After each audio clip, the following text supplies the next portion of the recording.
And if you're listening to this and you're kind of new to the whole concept or the idea of retiring as a realtor and what that looks like, they would like their book to continue retaining some form of income for them in the form of a referral fee or some Mhm. kind of arrangement of that sort. I always like to tell people ramp up to ramp out. And what I mean by that is oftentimes the people that are leaving, they're toward the end of their career. So they may not be hard driving their business anymore. And so if you wait too long to bring somebody in to pass the torch to, organically, your book will often start to slowly slip. Whether your clients are aging out or whether you're just not putting as much energy in, whatnot. And that's why the transition is so key. It's so the book gets to know the new person, but also just to re-energize that book. And you ramp that business up so it's just cooking, and then you step away. And then as the person that's walking away, your financial trailers, however that's set, or the value of your business is that much higher and will give you that much security for hopefully many, many years to come down the road. Welcome to Supply and Demand with Adam Nadler. This is a podcast dedicated to the real estate market in Canada, available now on YouTube, Apple Music, and Spotify. All right, Dan Pigott. I've been wanting to chat with you, and we have been chatting, but I love your business, and I want to learn so much more about it. So I guess just for everybody listening, tell me about your business. Where are you located? How have you built it? How long have you been in the business? Thanks, Adam. Appreciate you having me on today. I am in North Vancouver in British Columbia. I've been in business. It's my 19th year. So we're pretty much the lower mainland here. So that's the North Shore, North and West Vancouver, and then downtown markets in the heart of Vancouver as well. Focus on residential, work with all types of buyers. I think like you do, families, downsizers, upsizers, investors, and whatnot. And kind of an interesting business model. I started out on my own and building a business like we all do. And then over the years, I've had kind of the opportunity to build some pretty strong relationships through networking and whatnot to have a really strong referral business that has actually turned into kind of absorbing some books and whatnot as well. So we all build things a little differently, right? Yeah, so tell me about that. You mentioned you've absorbed some books. What do you mean by that? And explain that for everybody who's kind of listening, because it's something that is becoming a bigger topic of conversation in the industry these days.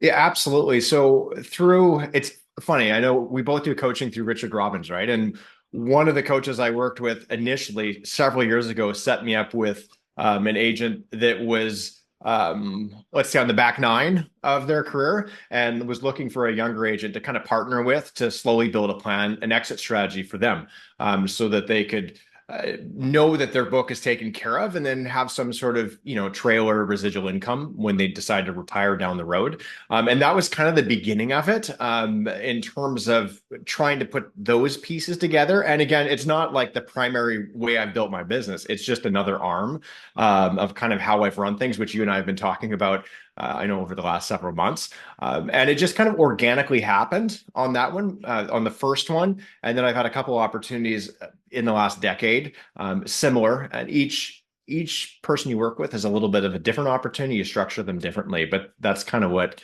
I mean by that, by absorbing a book, just kind of helping somebody sunset through a partnership.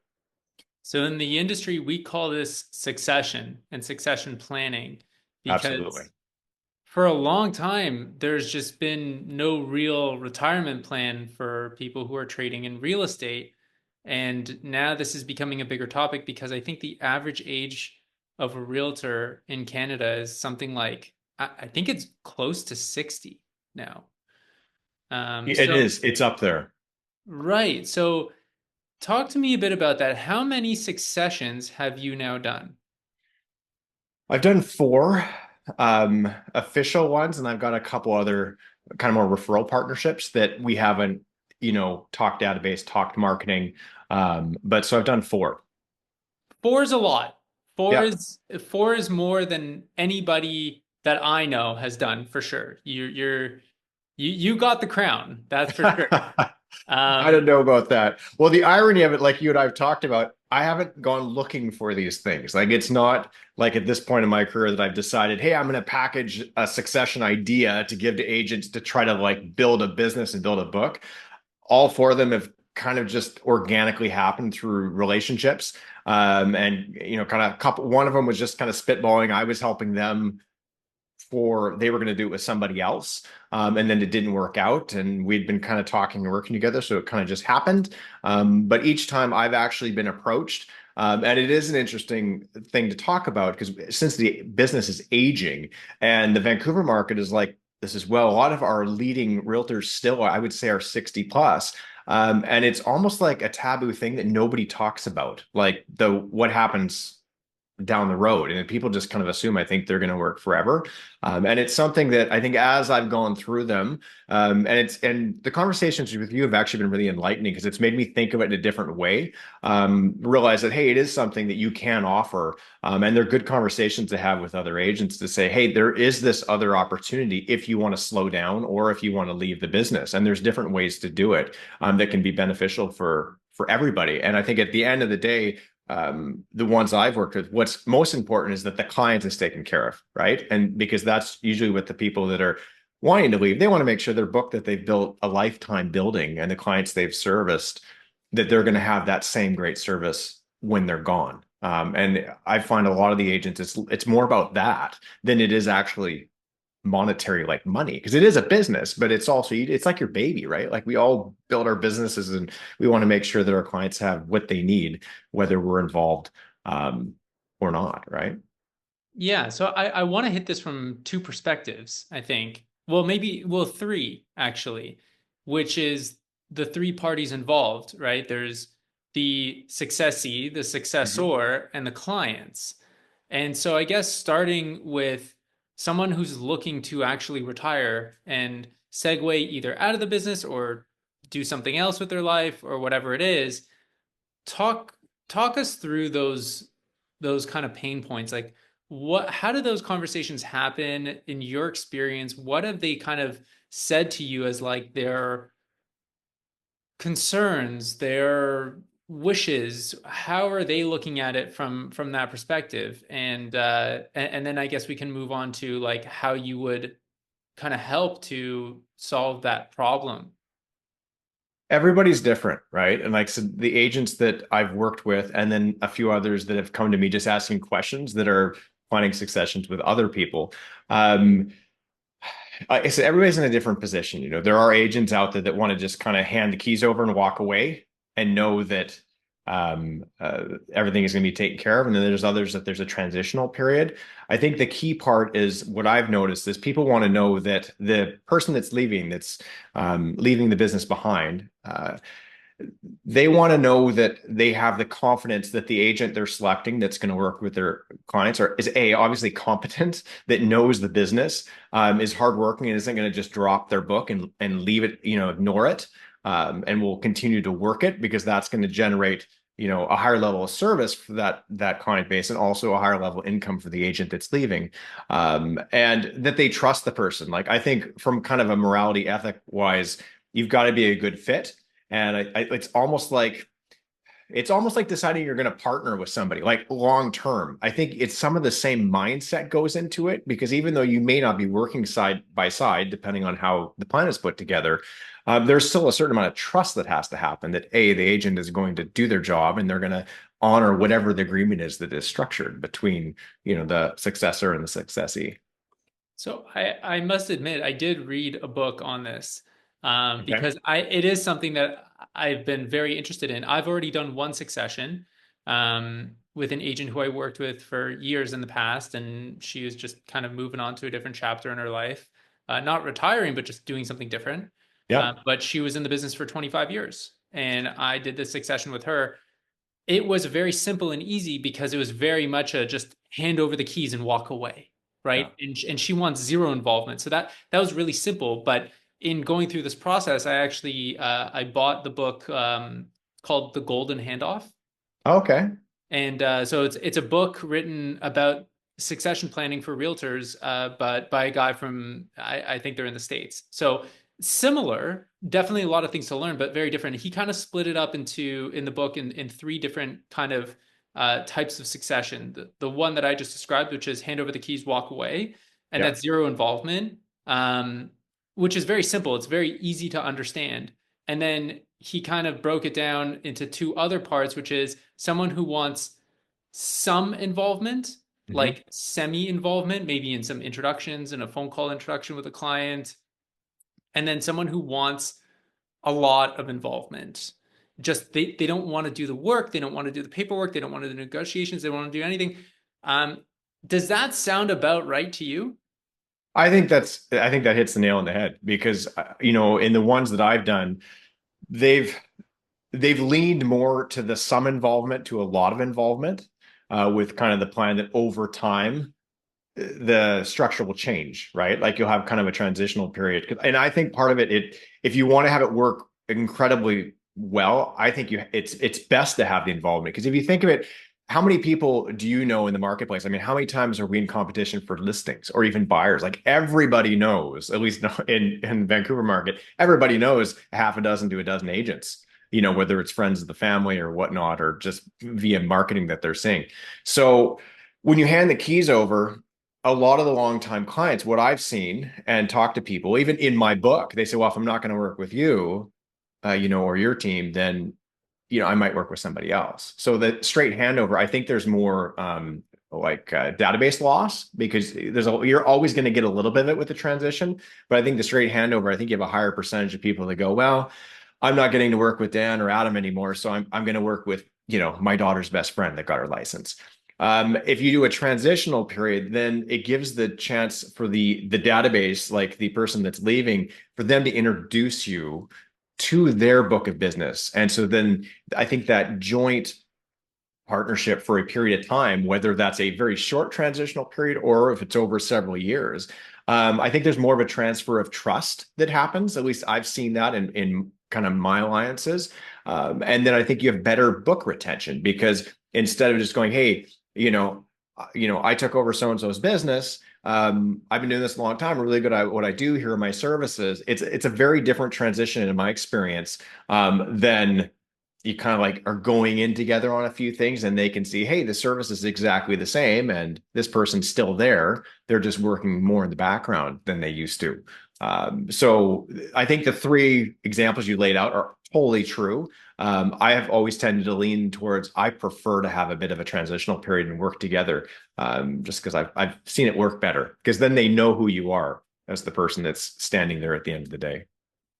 So basically, from what I'm understanding, and if you're listening to this and you're kind of new to the whole concept or the idea of retiring as a realtor and what that looks like, what we're essentially discussing here is someone wants to leave the business, they're retiring or whatnot, or just moving on, maybe moving to a different city or country, and they would like their book to continue retaining some form of income for them in the form of a referral fee or some Mhm. kind of arrangement of that sort.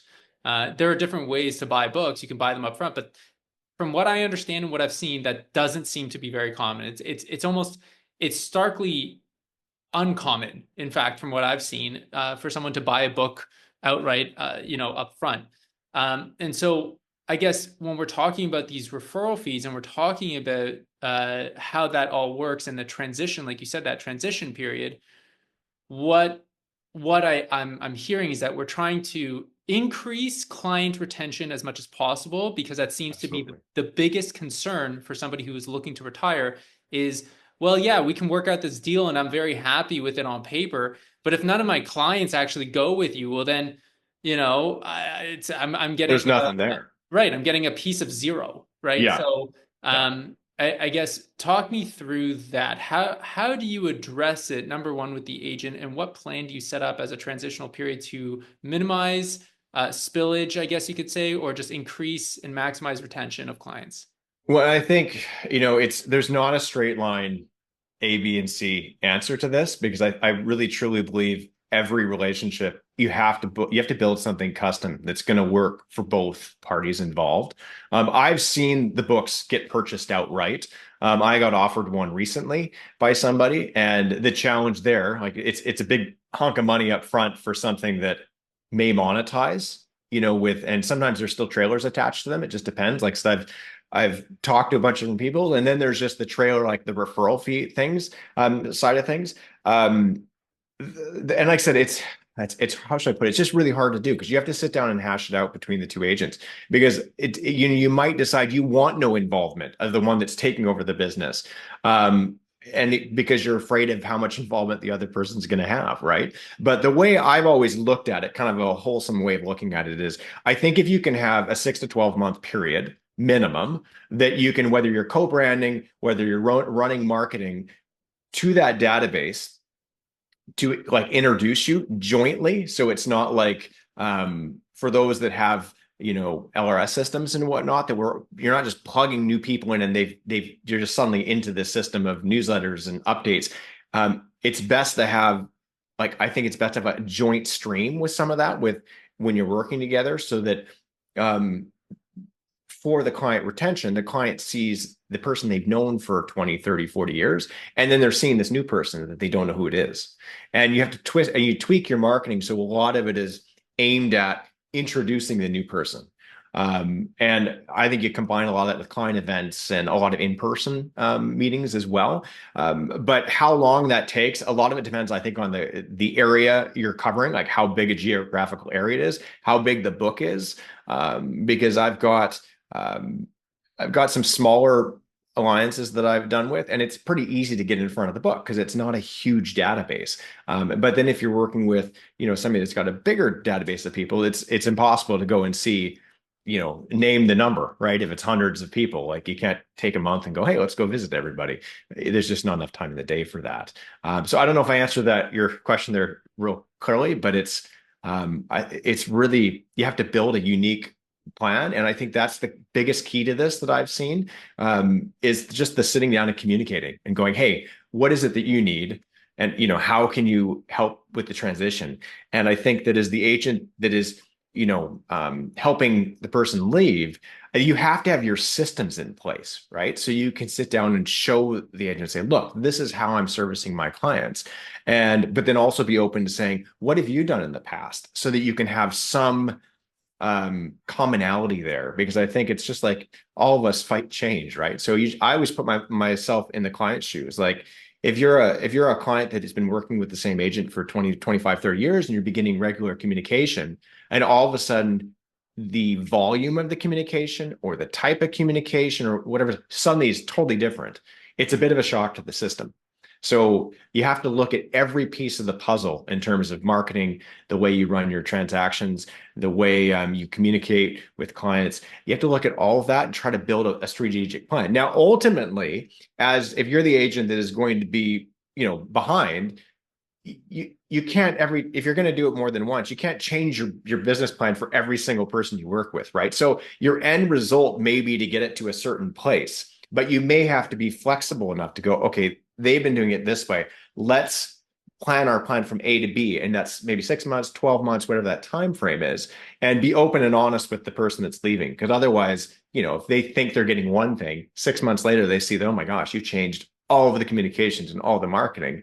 That might not be a successful plan to work in tandem, because you need the person that's leaving the business to continue to plug, the successor, meaning to support them. So because they might still get a call from a client that goes, hey, I know you left the business, but I was hoping you'd still work with me. Well, if you're the person, the successor, you want to make sure that person that's left is not like that they're going, oh yeah, well, hey, Dan and Adam, they're great. You got to call them here. I'll make the introduction. Like, you want them on your team, so to speak, so that they're advocates, just like you want your clients to be advocates. You want the person that's leaving the business to continue to push new business, or if they're in the grocery store and they meet somebody, that they go, hey, call Dan, even if they're not around. And so you got to be flexible and think beyond just like, hey, I'm taking the book, what do I pay? But like, how do you get them to advocate for your business? Because if they do that, it's good for everybody, right? They're helping you grow and you're helping secure their long-term security in terms of, compensation structures, however that's set up. Yeah, I think that it's kind of a different conversation because normally when I'm doing a podcast and I'm asking very pointed questions, um, when we're talking about relationships, which is exactly what we're talking about, there is no always a direct kind of 1-2 punch, this always works kind of Yeah. thing, right? It's exactly like, well, it's exactly like dating, if you really think about it. It's we're getting to know each other, we're getting to know each other's businesses, we're getting to know each other, how each other communicates, and if I'm using your voice or I'm able to communicate the same type of messaging, it's the same thing like when you're dating and you're meeting lots of different people, you're figuring out what the rules that kind of bind you together are with each individual person. It's always going to be different. Yeah. Like each relationship with a different girlfriend that I've had in my past it's always different, right? Like it's always a different kind of vibe. And so Yeah. I think that that's kind of what you seem to be getting at here. And it sounds like the more alike you and whoever is sunsetting out of this business are alike, um, the better this thing goes. I mean, correct me if I'm Yeah. wrong. I think so. I mean, and I think part of it, I think it depends on the structures that are in place because a lot of people, um, since I've done this, I've had a bunch of people ask me over the years. And I think before I agreed to coin your podcast, I'd mentioned, well, I can't really talk specifically about all my separate agreements because those are confidential, but just in terms of talking holistically about the concept of it. And I remember several years ago, about 10 years ago, somebody asked me and said, well, it's just a business acquisition. And I thought, well, no, it's not because we don't really we're not running businesses that are selling a consumable product. We're not selling shampoo, or cars or something. It's just like this. Like there's a lot of the agent in the business.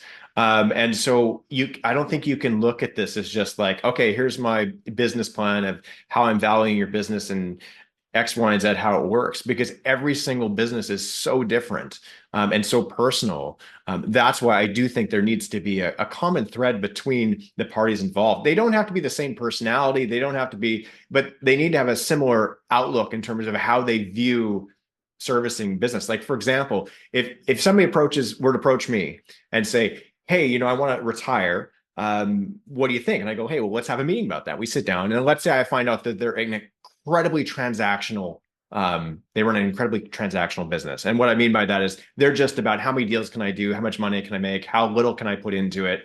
And it's just a machine to make money, right? Um, I probably wouldn't take that on because it's not how I run my business. And it would be just a really bad match unless I thought I could convert that style of business to my style of business, right? Um, or vice versa. If I was leaving the business and I was pitching it to somebody and I looked at their business model and was like, oh my gosh, they don't really care about their clients. They're just trying to squeeze as many deals out. There's no way I would hand my business over to somebody like that because again, it's just a different way of a different mentality. So the business acquisition model, and I've had a couple conversations with people that have been really almost, I don't want to say cold, but I guess kind of direct and cold about it. It's like, well, it's business acquisition. This is how would I do it. I don't see it working that way because I do agree you have to be on the same page. Like you said, it's like dating, right? It's like having work relationships, and in a weird way, it's like partnering.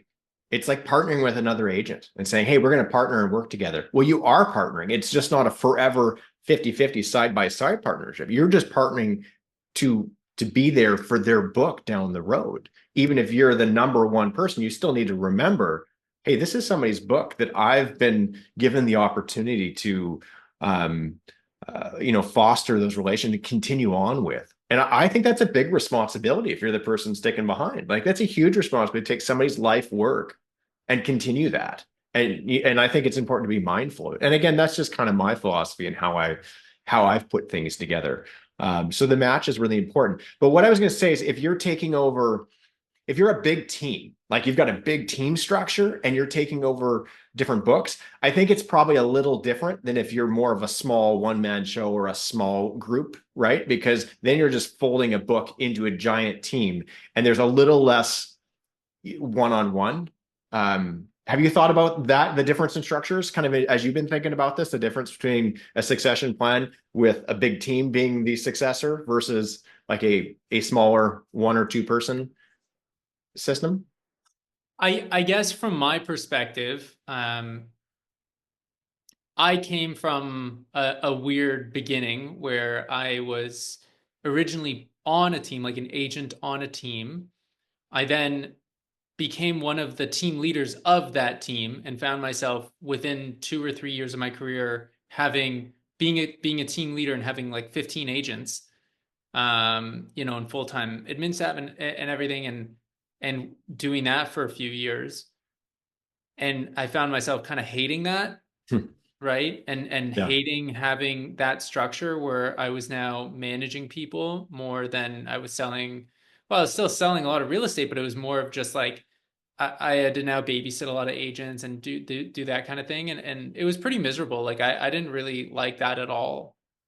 And now coming from that perspective, I kind of have I guess the point of view from both, where like in one sense, like I can see how big teams can look very impressive and big from the outside, Yeah. but be super transactional when you actually like peel back the layers and you look at deeper into it. How they usually have like a pretty good revolving door of agents that's just kind of coming cycling in and out of those big Yeah. teams usually. And for somebody who, like, if I was retiring, to fold my book into a team like that, that would make me a little bit uncomfortable because I would know that it's being handed into kind of an unstable environment, and I'm not sure who exactly is going to be interacting with my clients, and I don't know if they're going to stay there for long, and I don't know what's kind of going on there. I did speak to Taylor Hack about this a while ago. He's a brilliant guy out of Edmonton, I believe, and he was kind of always giving the impression that, like, one thing he did, which was really interesting, is he would kind of do this thing where he'd pair up older agents with younger agents. Okay. And like became like less of like a succession and more of like a mentorship into succession. Yeah. But again, it's still within an underlying team environment, which I have maybe not experienced the best kind. Maybe it's something where like now I have a very small team, where it's just me, my full-time, assistant who's like a client care specialist, and one showing agent who just helps me with showings because I can't be Yeah. in two places at once. So like for me taking on a succession, I know like, hey, you can fold your business into my book, and like they'll be getting face to face Yeah. with me. I can guarantee that, and that's what I like to do, and that's my business model, right? I've been doing this for almost 10 years. So um I guess I'm like kind of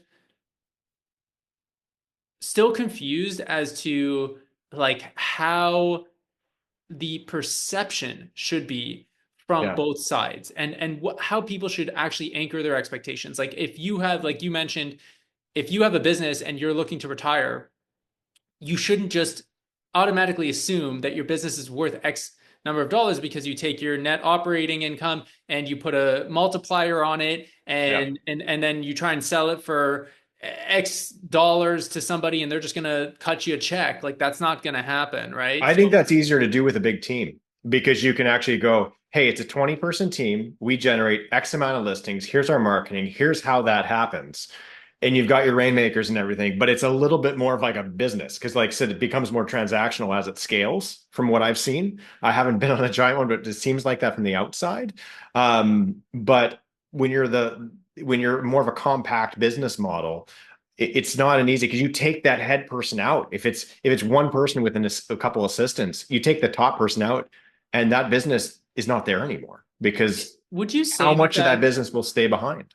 would you say that that's also kind of a problem with the big teams if the team, like if the branding is the team leader's name? Like for example, Hmm.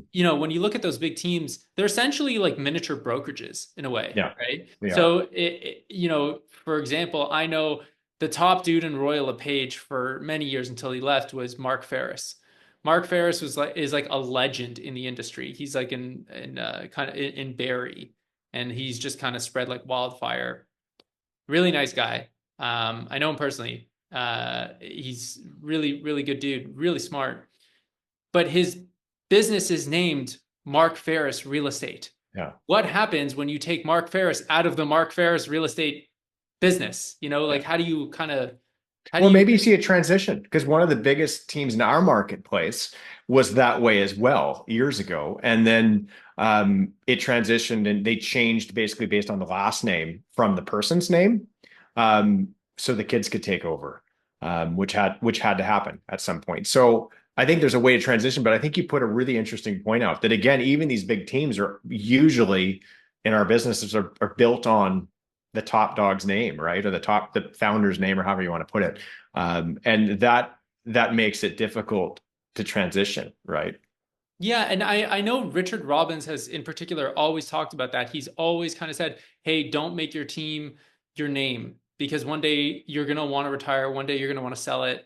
Stuff like Yeah. that. Like I've heard that before, and I've always I guess I never really thought too much about it, but now thinking about it, I'm like kind of wrestling between the different ideas of how you can do this whole thing and can you square the round peg into the hole and can you pack those things away neatly. And it sounds like each party who is either taking on a succession or trying to exit the business and be succeeded are need to have their expectations anchored. Like Yeah. it's hard to just walk away and Yeah. it's hard to get someone to just buy your book and just leave. It's Yeah. like you need to be preparing for this years in advance. You need to be dating whoever your successor is years in advance. Like that takes planning so that it doesn't all fall apart and all of your effort is for nothing. Totally. And then also that you have residual income, right? Like as you're kind of getting older and you don't want to work anymore, you still have those referral fees coming in. And then for the people who are kind of working through a succession, they need to have their expectations anchored as well, that they need to be able to mold and shift and change and move. So talk to me a bit about that. Like, where do you see the disconnect between the two parties where like there's expectations on one side, expectations on another side? Like, how do you kind of merge that? Yeah, and that's I think again that's to each person you work with. I mean, one of my most successful, I mean, all the people I've had the honor to work with, really, they've all been slightly different, brought different things to the table. And I think as the person, if I speak to kind of my side of it, first of all, like I've always tried to go in with an open mind and go, okay, I've got this business I'm really proud of I've built, but is it perfect? Can it be better? Absolutely. We're always trying to grow. So I would always look and go, okay, what is this person doing? And what can I take from their business to make me better? And then at the same time, that'll give us commonality, like a thread to help me, work alongside them and merge over. And I think that on the successors side, with using that term, I think you have to be really open-minded and really try to be adaptable, right? And not just be super rigid, like this is the way I've always done it, unless it's a person that hands the keys over, right? That's a totally different thing. If we talk about that first, like if somebody wants to hand the keys to you and go, I'm out, here's my book, you negotiate whether you're buying it, paying, referral, whatever you're doing. There's no flexibility needed. You just take the book and you do what you do, in your business and apply it to the new people. But when you're doing the more transitional approach to it, I think on the successor side, you have to be flexible and really listen because, I remember it's made your personal experiences really play such a role in kind of how you're shaped your views, right? I remember going through my parents when they retired a few years ago, and kind of like seeing that struggle. And neither were in real estate, and one was self-employed, and one had a career that worked for somebody else, and just watching the joys of leaving the workforce and the struggles of leaving the workforce. And I think if you're a successor, you really have to be sensitive to that because it's not easy, as you mentioned earlier, for people just to get up and leave. Some people have that ability, but I think most people, if you've built, especially if you built it from the ground up with your own sweat and your hard work and your late nights and missing family events to build your business, it's not easy just to like walk away. And I think the successor really needs to listen and be understanding of that and willing and know that, hey, you might have a plan of timeline and it might need to be adjusted, or some things might get said or something that you just kind of got to go, hold on, this is not necessarily easy, not assume that everything is, wonderful on the way out. And then on the other side of it, the person that's leaving, I think what you'd hope in all the conversations I've had is kind of that they're open, but also acknowledge on the other side, because it's like dating. You need them to acknowledge that, hey, I'm leaving, so I need to relinquish some of the control on the decisions and whatnot. Because no matter whether you have a 2 month succession plan, 6 months, 12 months, 5 years, there is a torch that gets passed, right? And you might in the beginning go, hey, let's do all our marketing stuff together. And you co-prove everything and put it out. And eventually that's going to transition to the successor makes all those decisions in terms of what's getting put out there, the content. And you need the person that's walking away to not try to micromanage when they leave, because that doesn't benefit anybody. I think it just will probably cause more friction, and trust is so key, right? Like it's like any relationship, you have to have both parties trust each other. So like I said, it's kind of, I think it's flexibility and malleable of being on both sides, and trying to put yourself in their shoes.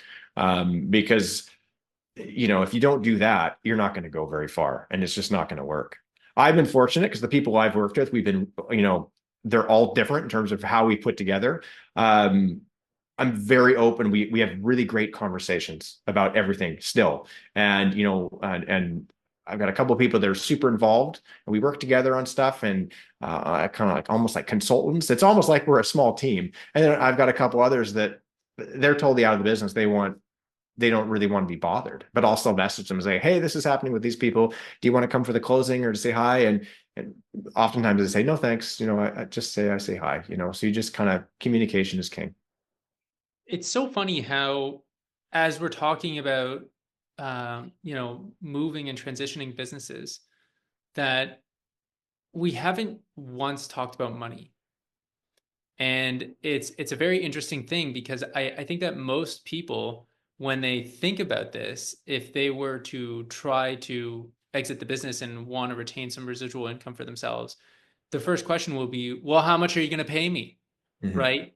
But like we kind of said near the beginning of this conversation, that, a big slice of zero is still zero. Yeah.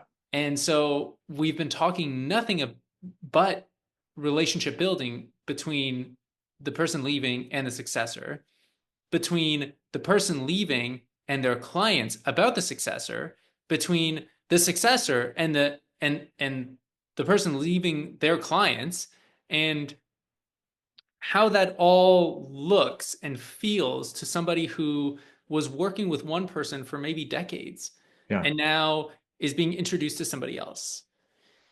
And I think this is such a relationship business, and there's so much there's so much trauma that happens with actually buying and selling a home and moving. There's so much stress involved with that when you are going through it, an agent, for however bad or good they might be, and there's plenty of good and bad all Absolutely. around, they're relying on that person to be their guide and Yeah. to kind of like be their metal detector in the minefield.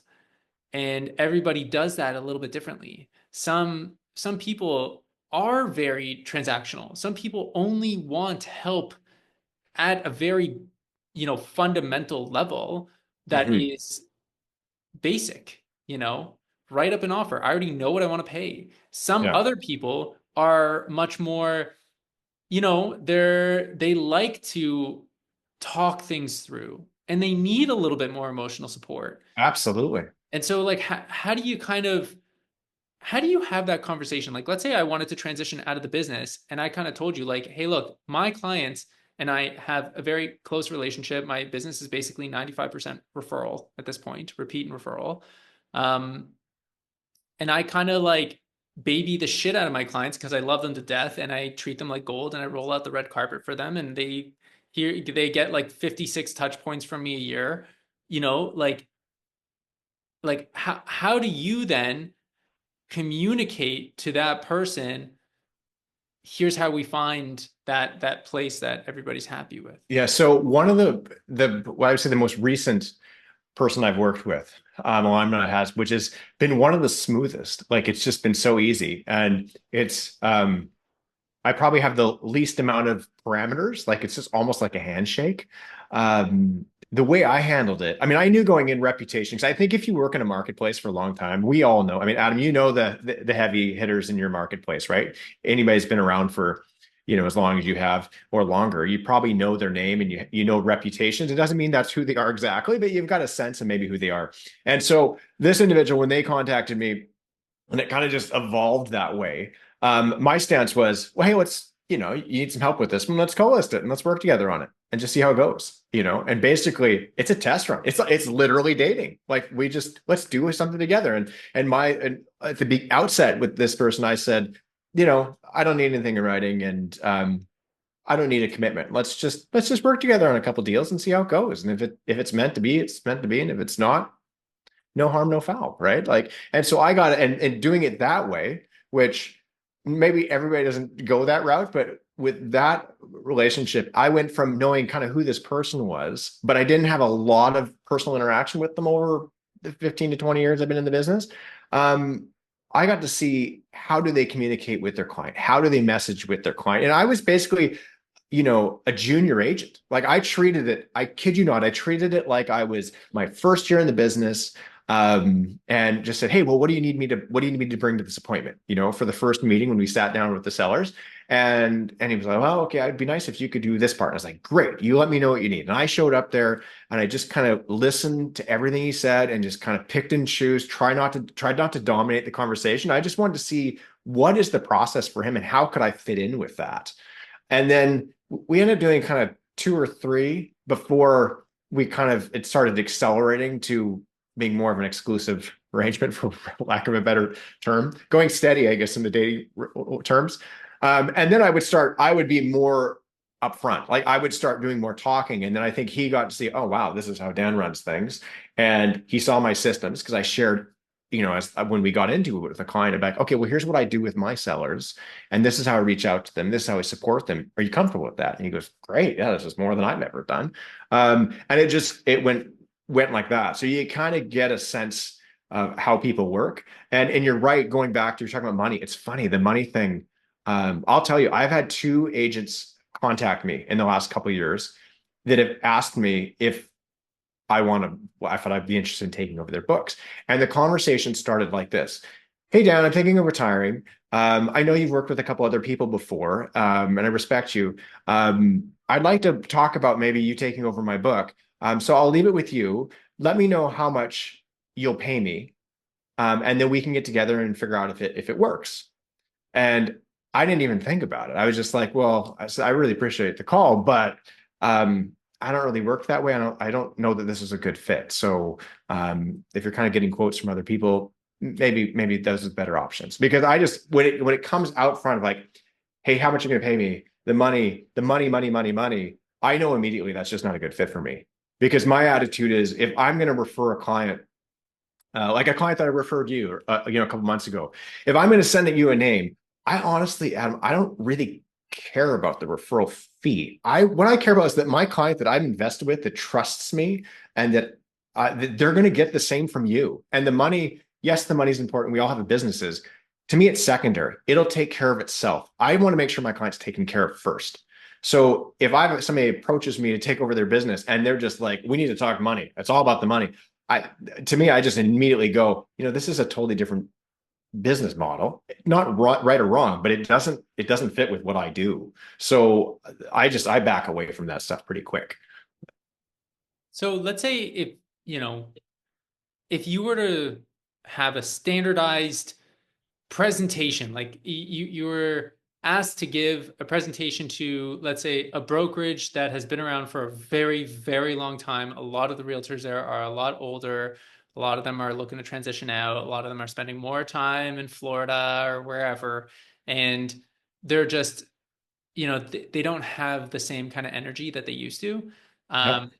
And that broker of record asks you to come in and kind of give like, a 30-minute talk and with, let's say no more than 10 or 15 slides where you could kind of explain to them how it is done successfully and what they should expect in a transition like that, Mhm. and what they should be looking for in a transition like that, what would be the very first thing that you said to them, or on the very first slide that you kind of put up?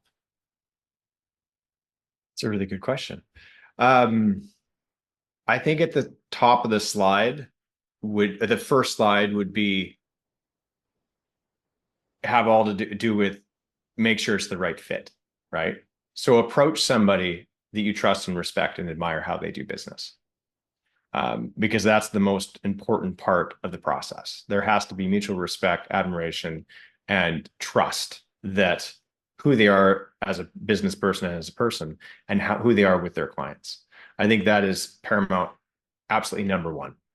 And then you would go from there into what does the process look like, and how do you make a success? How do you put a successful plan together to move from the idea of retiring and handing your book, however, to somebody else? How do you make that just from an idea a successful step-by-step plan to get there? In terms of family, because this Mhm. is this is a big one, and I've heard Richard Robbins in particular talk about this a ton. I've heard him say this maybe a half a dozen times. Don't sell your business to your kids. I've heard him say that like 50 times. Yeah. What's been your kind of, I guess, eagle eye perspective on people who are trying to bring in their kids to continue on their legacy versus people who are looking to somebody else who is in the business, who they trust, admire, Yeah. respect, to transition it for them and continue their legacy for them? Like what are the differences there, and how should people kind of view that? Yeah, I'll say this at the outset. I mean, I think that the family transitions are easy to spot. We all know who they are. The succession plan ones are harder because I don't think there's more succession plans happening in the marketplace than any of us are aware of. Because some of them, they're people that kind of like work together first before they leave, and others they hand the keys over, and you don't know who and where. You can't figure out who's done what.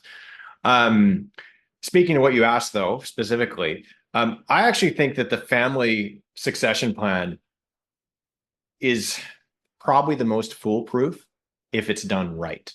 Really? And the reason I feel that way is I think, and again, I have no experience in this. My kids are teenagers, and I don't think they'll be realtors, so I'm not going to get to trial run my theory on this. But it's a it's a natural progression in terms of a team, right? Like if you have family that comes in, whether it's spouses, siblings, whatever, they can fold into the team, learn the ropes, learn everything. It's easy for the customers, the clients to go, oh, that's so and so. That's your, there's immediate natural like connection because it's not like some random person coming into the fold. It's part of the family, and people like families. So I do think that if it's done over a long period of time and you can slowly hand the torch over 5 to 10 years, even, it's not necessarily like a 6 month transition, right? It can be a very long transition. And I think if it's done right, it can work really well. I think where it falls down though is generationally. Like I look at myself, I built from ground zero. I did 2 deals my first year, like 4 my second year, like 3 my third year. Like it took me a long time to build a business as I was just trying to figure it out. Um, and if my kids came in, they would come into a business that's 30 years old, that the ground has been built. I show them how to do everything. They might not have the same drive or because they haven't had the same experience I've had. They're just walking into a business that's functioning. Whereas, for better or worse, I've got the PTSD from the hard times, I guess. But I think if it's so there's that the drive and the motivation maybe might be lower. And I don't know if that's what maybe Rich is talking about, that just kind of like they just slide in and it just functions. But I do think from a client transition, I think the family thing can be done. I've seen it in my marketplace multiple times with some of our biggest teams here, our families, and their transitions have been incredible to watch. Like, it's been seamless, and their businesses just keep growing and keep going. So I don't know. I guess I don't see eye to eye with Rich on that, but he probably has more perspective working with teams throughout the country. Bringing people in, I think the pros on it is it's usually a bit of a generational split. And you often get somebody that's really hard driving, like you said, that has the energy that the person on the way out maybe doesn't have quite the drive they used to have. And there probably is a strength in it not being family as well, but I think it can be not necessarily as straight a line in some cases. That's so interesting that you say that. I love that wider perspective, because that's something that I've always been curious about, because I've heard so many differing opinions on family. Like you said, some people are just handed too much too quickly, Yeah. and don't like having. I'm kind of the same way, having been through the trials and tribulations of building up a business from ground zero, from literally nothing, and understanding that I must have knocked on 80,000 doors, roughly, in that, because I know the mailing routes. We used to do flyers, so Yeah. I know the neighborhoods and I know how many doors were there.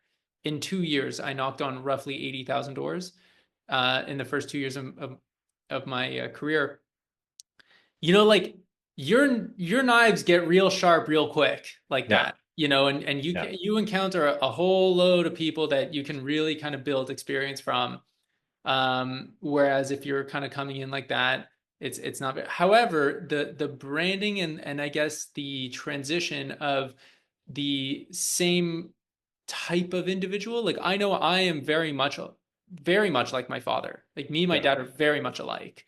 If he were a realtor, which he's not, but if he had been, and I had been transitioning him into retirement and me into taking over, I feel like it would have been a very similar type of feel from the client to me. So I kind of get that. It does seem like it couldn't go either way. I Um, think I think that they both have the same stumbling blocks.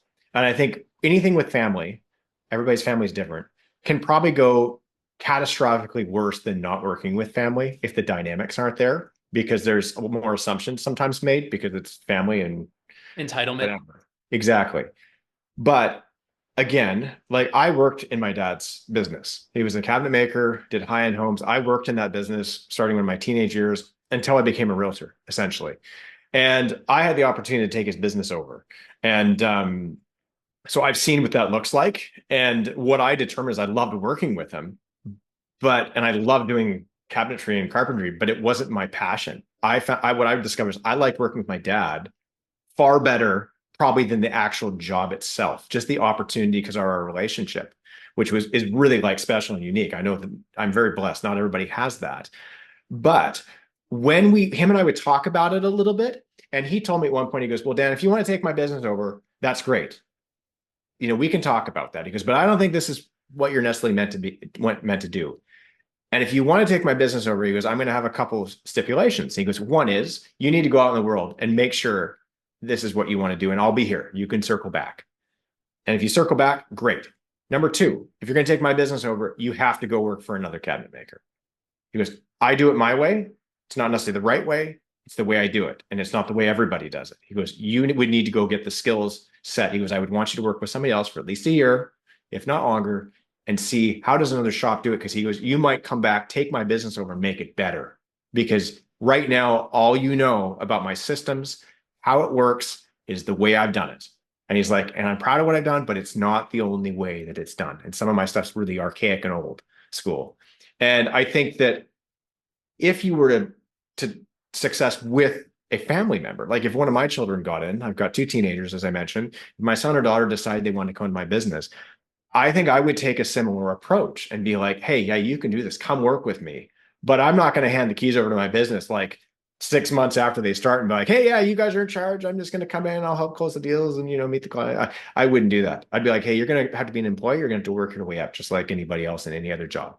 And I might even suggest that maybe you should go see if you can mentor with somebody else just to get a sense of how somebody else runs a business. Not because I'm trying to steal secrets, just because I want them to make sure, A, they love it, they understand it. And if they transition out of me, they need to not keep it exactly what I built. When I step aside, and if it's my child or if you were taking over my business, you should put your own fingerprint, your own thumbprint on it, right? It should be you. It should be Adam, not Dan's business. Like, because at that point, it isn't my business anymore. I was the caretaker of those clients for however many decades, and I've now passed to you and whoever it is. And I think that that's how it's successful, whether it's a family member, whether it's some random person that you're not related to, like that. And that's how I really view it. That is super insightful. Your dad sounds like a really wise fella. He's an incredible man. Yeah, incredible, incredible man. So it sounds like, from what I gather, and moving forward, I guess, if people could have a kind of takeaway from this, whether you're on one side of this being the successor or you're on the other side of it and you're trying to look to retire, it would be, and correct me if I'm wrong, try try to find somebody, whether it's family or someone else who you trust, and that whole jazz, and just do a listing with them, or Hmm. do a buyer with them, or do a listing and a buyer with them. And one where the first time through, it's the successor is in the back seat, kind of more observing, Yeah. so that they get a feel. And then the next one, where the successor's in the driver's seat, and the person looking to retire is more observing Hmm. from their side. And then that way, the nice thing about our business is, like, a deal's a deal, right? Like Yeah. one listing is exactly a contract for that particular house, that particular Yeah. client. It's very easy to just do one, and then it doesn't mean anything else, right? It's easy to co-list, right? Like, why complicate it? It doesn't need to be that complicated. Like, if you're going to Right. work together with somebody, it's almost like just you put a little team together for a little bit and trial run it, And like I said, the best success I've had, they've all had that at their core. Okay. But the best success I've had is just kind of taking this, like, well, let's just try it, and go from there. Because I don't That's own you, you don't own me. Let's just see if this has worked. We could be better together mutually than we are apart, even though we're not necessarily going to work side by side 50-50 for the next 20 years. And I like the whole idea of, as well, like, giving the space to the successor to put their fingerprint on it, because with technology especially changing so much these days, Yeah. I know that, I'm a real techie guy. I can, and we leverage technology in our business like crazy, and it's super helpful. Um, to be able to do that for somebody else Hmm. is super helpful. I know you have a hard cutoff in about 5 minutes, but talk to me a bit about someone who's looking to move out of the business. How should they prepare themselves, other than meeting and building that relationship? Like, talk to me about kind of organizing and getting your database together, like making sure it's not just like on your phone or something, Yeah. I think, yeah, obviously step one is get your database together in a form, whether it's an Excel sheet or whether it's in a CRM that you can hand over and work, because it's going to be imperative that the person taking over has the ability to contact and know where your clients are located. I think that's one part of it. Think about your timing. Like, if you're leaving, everybody's different. I mean, I have one that I've worked with, for more than 10 years before the exit actually happened, and that capacity and that kind of changed along the line, and we worked together on it. So know your timing, because then you can reverse engineer, right? You can go, okay, they want to be out in a year. Okay, let's back plan that, and how we're gonna plan the plan of attack on that. And then also sit down and really think about what is important to you in terms of what will allow you to sleep at night and go, my clients are taken care of. So you're not laying awake going, oh my gosh, because you need to be able to let go. And I think so. Make sure that I think you need to think about, like, what do you need from the successor to make you have that peace of mind, and are you ready? Because I think a lot of people think they're ready and they're not. And that's okay. Just that means you need more time, more of a runway.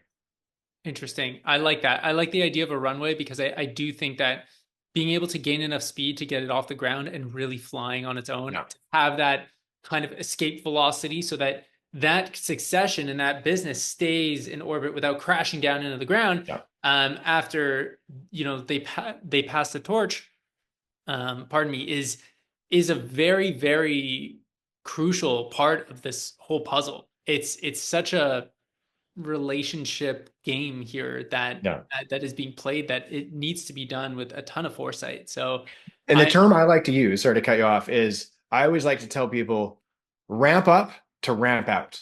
And what I mean by that is oftentimes the people that are leaving, they're toward the end of their career. So they may not be hard driving their business anymore. And so if you wait too long to bring somebody in to pass the torch to, organically, your book will often start to slowly slip. Whether your clients are aging out or whether you're just not putting as much energy in, whatnot. And that's why the transition is so key. It's so the book gets to know the new person, but also just to re-energize that book and be like, hey, I'm still here. Look at the services. Like you said, this new person's leveraging tech. Look at how much more our services that you've known from me for 30 years, they're that much better because now I have this other arm. And get your database excited. Like if you're the person walking away, you want your database like pumped. It's like, holy cow, like this is even better. And you ramp that business up so it's just cooking. And then you step away. And then you know, as the person that's walking away, your financial trailers, however that's set, or the value of your business is that much higher and will give you that much security for hopefully many, many years to come down the road.